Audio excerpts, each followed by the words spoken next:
mesmerizing wedding collection. Tejaswini by Chungat Jewelry. तुम्हारे लिए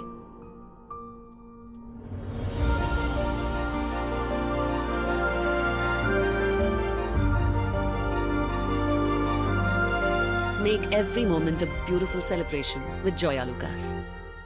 കേരളത്തിന്റെ വിഷൻ ക്യാപിറ്റലായ അങ്കമാലിക്ക് കേരളത്തിന്റെ vision expert hi tech eye testing ഫെസിലിറ്റിയോടെ നൂറിൽപ്പരം ഇന്റർനാഷണൽ ബ്രാൻഡുകളുമായി ഇടിമണിക്കൽ എഡ്ജ് ഒപ്റ്റിക്കൽസ് ഇപ്പോൾ അങ്കമാലിയിൽ.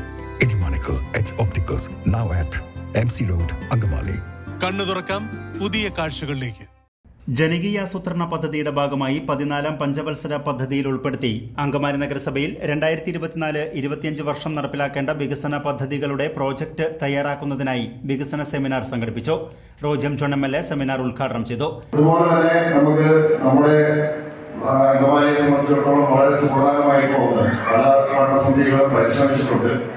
സാങ്കേതിക കാരണങ്ങളാൽ നമുക്ക് പൂർത്തീകരിക്കാൻ പറ്റിയിട്ടില്ല. നമുക്കൊരു സ്വന്തമായി ഒരു സ്റ്റേഡിയം എന്നുള്ളൊരു ആവശ്യമാണ്. സ്വന്തമായ സ്റ്റേഡിയം സാധ്യമാകണമെങ്കിൽ നമുക്ക് സ്ഥലം ലഭ്യമാണ്.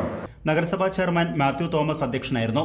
ചർച്ചകളിലെല്ലാവരും സജീവമായി പങ്കെടുത്ത് നല്ല നിർദ്ദേശങ്ങൾ മുന്നോട്ട് വെച്ച് ആ നിർദ്ദേശങ്ങൾ പദ്ധതി രൂപത്തിലാക്കി നടപ്പിലാക്കുവഴി നമ്മുടെ നഗരസഭയെ മൊത്തത്തിൽ അഭിവൃദ്ധിയിലേക്ക് കൊണ്ടുവരുവാൻ കഴിയണമെന്നാണ് നമ്മൾ ഇപ്പോൾ ഉദ്ദേശിക്കുന്നത്. കാലടി സംസ്കൃത സർവകലാശാല മുൻ vice chancellor doctor MC Dileep Kumar മുഖ്യപ്രഭാഷണം നടത്തി. ഒരു നഗരസഭയുടെ വികസനം എന്ന് പറയുന്നത് എല്ലാ ഭാഗങ്ങളെയും സംയോജിച്ചുകൊണ്ടുള്ള ഒരു വികസന പദ്ധതിക്കാണ് നമ്മൾ രൂപം കൊടുക്കുന്നത്. ഈ നാടിന് എന്തൊക്കെയാണ് കരണീയമായിട്ടുള്ളത്, ആവശ്യമായിട്ടുള്ളത് എന്ന് ചർച്ച ചെയ്ത് അതിൽ ഒരു ധാരണയിലെത്തി അത് എല്ലാവരും ഒരുമിച്ച് പാസ്സാക്കി അതിനുവേണ്ടി സ്റ്റെപ്പ് എടുത്ത് മുന്നോട്ട് പോകുന്ന ഒരു സാഹചര്യത്തിലാണ് വളർച്ചയുടെ പടവുകൾ കയറുവാൻ നമുക്ക് കഴിയുക.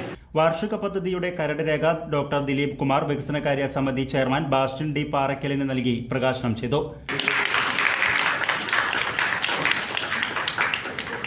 ആരോഗ്യം, പൊതുഭരണം, കൃഷി, മൃഗസംരക്ഷണം, പ്രാദേശിക സാമ്പത്തിക വികസനം, യുവജനക്ഷേമം, കല, സംസ്കാരം, പൊതുമരാമത്ത്, പാർപ്പിടം, കുടിവെള്ളം, നഗരാസൂത്രണം, പരിസ്ഥിതി, ജൈവ വൈവിധ്യം, കാലാവസ്ഥാ വ്യതിയാനം, ദുരന്ത നിവാരണം എന്നീ മേഖലകളിലെ വിദഗ്ധർ സംഘങ്ങളായി തിരിഞ്ഞ് വിശദ ചർച്ച നടത്തി തയ്യാറാക്കുന്ന റിപ്പോർട്ട് വികസന സെമിനാറിൽ അവതരിപ്പിച്ച് അംഗീകരിക്കുന്നതിന്റെ അടിസ്ഥാനത്തിലാണ് 2024-25 വാർഷിക പദ്ധതിക്ക് അന്തിമ രൂപമാകുന്നത്.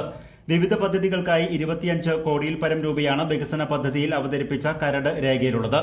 ശുചിത്വ പരിപാലനം, ഗതാഗത സൗകര്യ വികസനം, അറവുശാല, ക്രിമറ്റോറിയം, തരിശുഭൂമിയിൽ കൃഷി, ദാരിദ്ര്യ നിർമ്മാർജ്ജനം എന്നിവയ്ക്കാണ് വികസന പദ്ധതിയിൽ ഊന്നൽ നൽകിയിട്ടുള്ളത്. നഗരസഭാ വൈസ് ചെയർപേഴ്സൺ റീത്ത പോൾ, സ്ഥിരം സമിതി അധ്യക്ഷന്മാരായ Bastin D Paraykkal, Saju Nedungadan, Lexy Joy, Lissy Poly, Rosly Thomas, LDF parliamentary party leader TY Elias, BJP പ്രതിനിധി സന്ദീപ് ശങ്കർ, നഗരസഭാ സെക്രട്ടറി ജെയിൻ വർഗീസ് പാത്താടൻ, ആസൂത്രണ സമിതി ഉപാധ്യക്ഷൻ അഡ്വക്കേറ്റ് തങ്കച്ചൻ വെമ്പിളിയത്ത്, നഗരസഭാ എക്സിക്യൂട്ടീവ് എഞ്ചിനീയർ ശോഭിനി TV, കില റിസോഴ്സ് പേഴ്സൺ P. ശശി തുടങ്ങിയവർ പങ്കെടുത്തു.